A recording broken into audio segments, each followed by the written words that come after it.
Hello Dungeon Fighters, my name is Losthalia, Explorer Club is Box Knight, and this is my Hall of Dimensions Transcendence Fights for Dummies guide. Herein are the strategies that myself and my friends have used to challenge and defeat the entities that dwell within Myers' memories and their Transcendence forms. Fighting a boss in its Transcendence form is uniquely distinct from combating them on one of the lower difficulties. As expected, each boss brings new patterns and tricks to the fight, however, there are some important commonalities to keep in mind. Each fight must be won within 5 minutes of entering the dungeon. This time limit is represented by the entity's awakening bar, which will continuously fill until it hits 100%. When the bar is full, the boss can awaken and boot your party from the dungeon. Note, however, that it is possible to go a little over the time limit if the boss is in a fixed pattern or is neutralized when the bar fully fills. Here, Moros is in a pattern when his bar fully fills and he cannot kick us from the dungeon. On the topic of bars, you also have a special one for these fights. This bar is your Transcendence bar, and it starts filled and empties upon taking damage. If you don't take damage, it will start to fill back up. For each segment of the bar filled, you deal more damage. However, the damage increase is not linear. The split is 50%, 100%, 150%, and for a full bar, 400%. Maintaining a full Transcendence bar is vital to clearing this difficulty. With all of that in mind, let's get to it. Behold Karon, the Gatekeeper, the King of 100 Ghosts.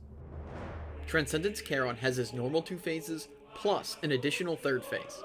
The first priority is to burst Karon and get past his first 2 phases. With the power 400% damage increase from your Transcendence bar, you can do this before Karon starts any difficult patterns. Remember, if you are hit, your damage drops sharply. During Karon's transition to his 3rd phase, he will summon forth souls to empower himself. Jump and block the souls with your body to prevent him from getting them. Karon has 2 sword slashes. One is narrow and the other is wide. A narrow slash will inflict damage, but a wide slash will kill you outright, so avoid being hit by them at all costs. In Karon's domain, you cannot truly die, as this is already the realm of the dead. However, Karon's strength renews with each death, and he will greatly heal himself whenever a member of your party dies. To get back in the fight, simply stand on Karon for a few seconds, or have your teammates deplete his neutralized gauge.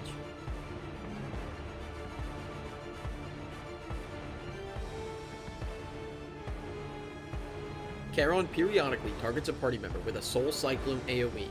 The attack leaves behind a lingering damage effect, so drop it away from your party. Here, Karon does a series of out then in slashes. Move out of the wide slash as it appears, and then move into where it was after the attack happens. At around 30 or 40% health, Karon will cast multiple instances of Next Step.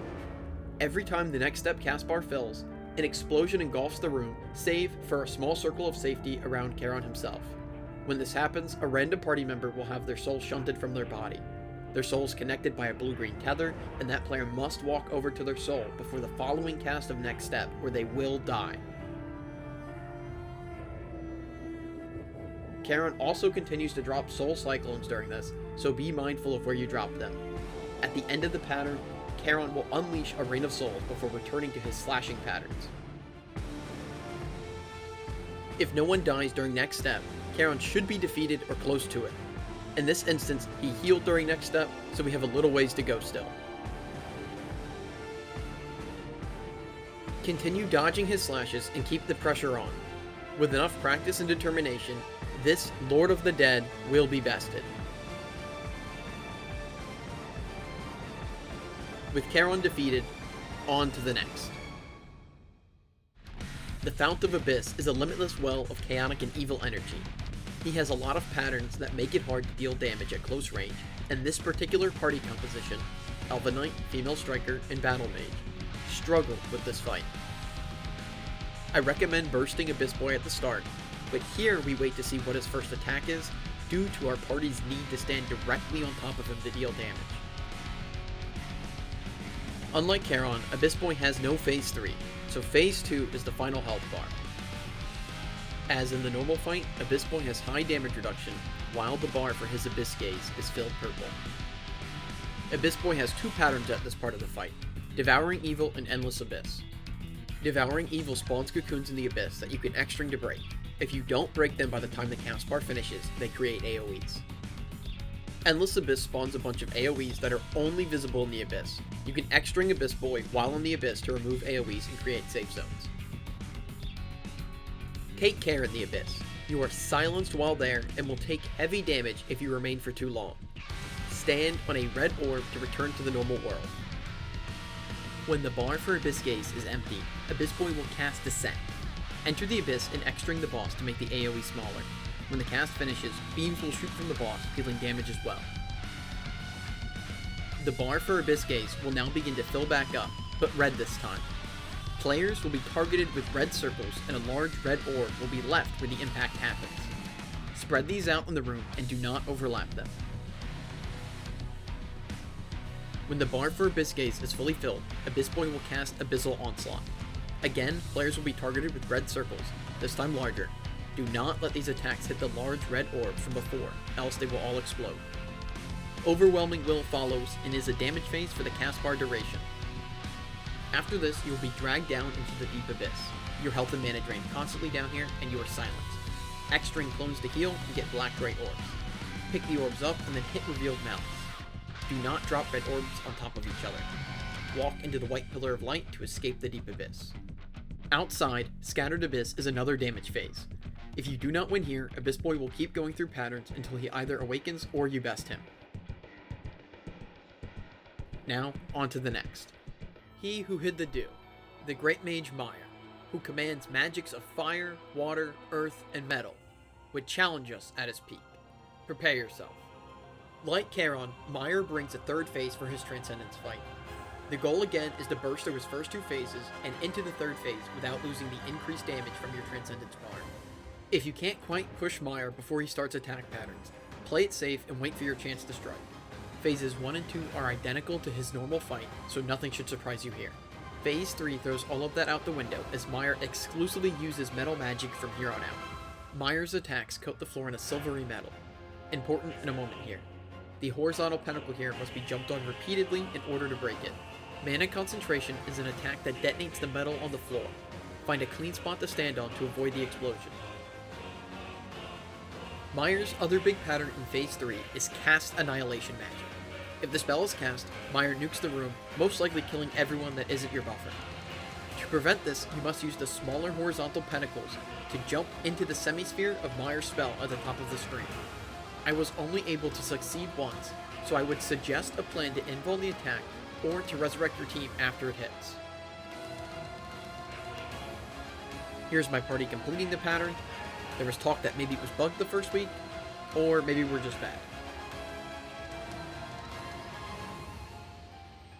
Hopefully, you've survived and you can keep fighting.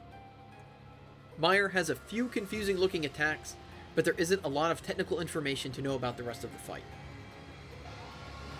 Again, jump on the horizontal pentacles.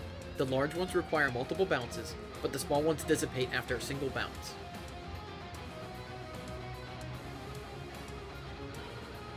Here, I mostly tank hits as I am on a buffer, and the Transcendence bar does nothing for me.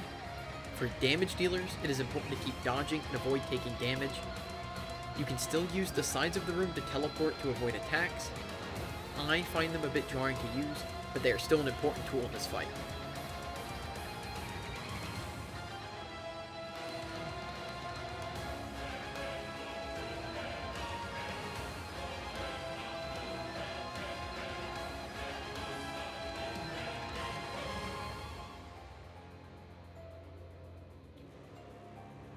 Keep fighting until Mire is satisfied with your ability and excuses himself from the battle. Now approaches Nemir, the Lady of Light. She, whom knights call Mother, will bring her impressive dimensional magics to bear in this fearsome clash. Nemir has only 2 phases, and thankfully we can again burst through her first phase and get right into the second phase. Ignore her collapse pattern and push through. New to the fight is the World Line Reset bar. If this bar ever hits 100%, the fight will reset back to the beginning, except Nemir will retain her Awakening bar amount. Her barrier pattern works as before, don't hit her from the front, and X-string the images she makes. Singular dimensional cracks appear throughout the fight. The player who X-strings them first can enter and clear the dimensional images inside to reduce the World Line Reset bar's buildup. You can also use the cog machines inside to help with this, but I found that they were not necessary. If left unattended, the cracks will eventually open and spill out a ton of images. Her next pattern, Worldline Interference, has her pick players to direct later AoEs. Drop them in this order: bottom left corner, top right corner, top left corner, bottom right corner. The party will then be trapped, save for one. The person who is not trapped must attack the magics ensnaring the others. After all of the attacks have gone off, the pattern will repeat once. Dimensional cracks do not appear during Worldline Interference, and the Worldline reset bar does not increase. Here, it is increasing because we broke her neutralized bar and ended the pattern early.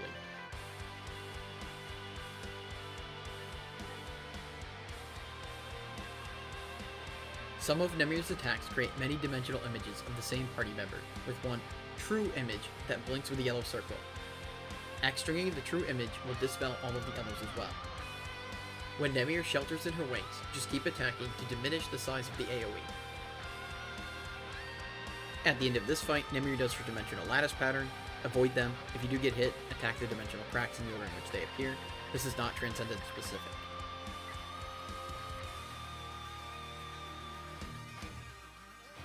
This pattern is dimensional pizza slices. Stand in the slice of the circle that is not filling red. The safe slice changes place and size on repetition. Here, we failed to deal with a dimensional crack and it spilled out. Nemir was still bested, so it's on to the next. Last on our list of otherworldly entities is Moros the Primordial Fear, the Murder Death Scary Painting Monster guy. Transcendence Moros is a very similar fight, but with a massively increased health bar and an exceptionally notable pattern. The large red circles are Moros planting stakes. Try to spread them out for the funeral pattern. Stacking stakes causes both to be removed, which is not desirable. The red circle with the symbols is for the funeral pattern.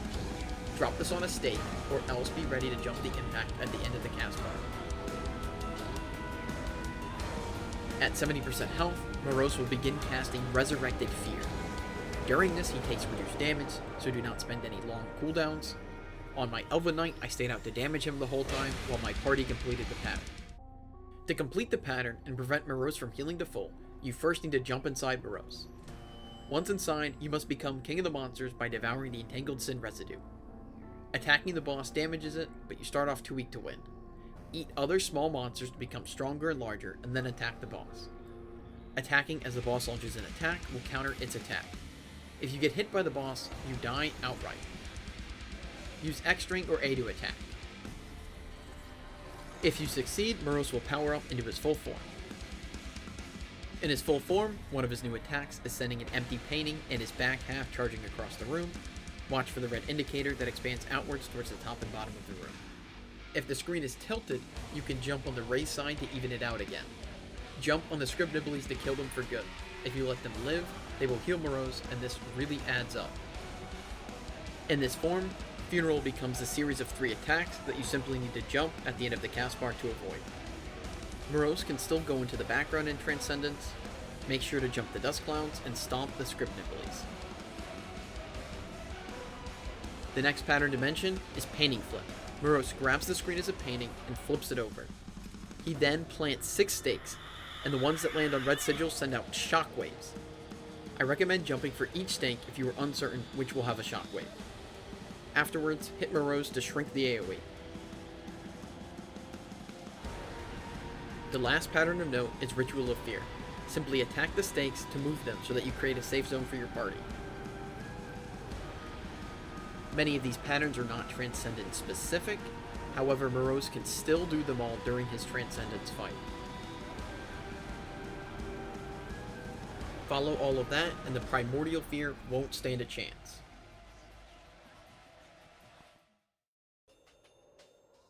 I've got one last general tip before I end the guide. Certain attacks lock out your max health and max mana with a gray effect, but you can remove this with a cleanse or cure effect, item, or ability. Thanks for watching. There's a few more patterns and attacks for some of the bosses that weren't covered here. I felt like these patterns and attacks didn't come up during my Transcendence runs, and I didn't want to try and tie in multiple versions of the same boss fights in one video.